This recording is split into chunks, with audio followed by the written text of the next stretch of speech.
This video will look at the new video game addiction lawsuits being filed across the country. We will explain the allegations and legal theories in these cases, and provide our early estimates on their potential settlement value. Video game addiction, or internet gaming disorder, is now widely recognized as a harmful mental health condition similar to gambling addiction. Most major public health organizations now consider video game addiction to be a mental health disease. The clinical symptoms of video game addiction can vary depending on individual circumstances, but they generally revolve around compulsive or excessive gaming and the inability to stop despite negative consequences.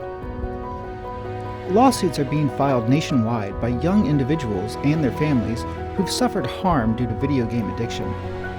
These lawsuits seek financial compensation for damages caused by the addiction. The primary legal theory in these cases is negligent failure to warn. The plaintiffs are claiming that the video game developers knew that their games were potentially addictive, but failed to warn consumers about this risk. The other legal theory in these cases is that the video games themselves were defectively designed because they were deliberately developed to make the game addictive. The video game addiction lawsuits have been gaining momentum across the country, especially over the last few months.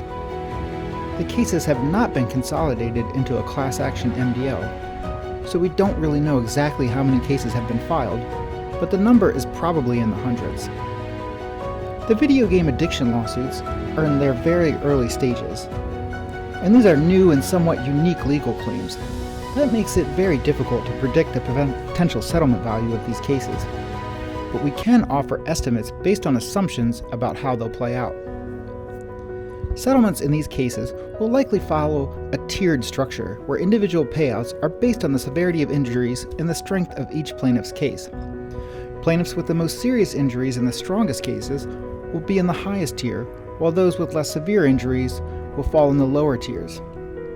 Cases in the top settlement tier could have a value range of $300,000 to $2 million. Cases in the second tier may be worth $60,000 to $280,000. Cases in the lowest settlement tier will probably have a payout range of $5,000 to $50,000. Our firm is currently seeking and accepting video game addiction lawsuits across the country. If you or your child suffered serious harm from gaming disorder, contact us today at 800-553-8082 or visit us online.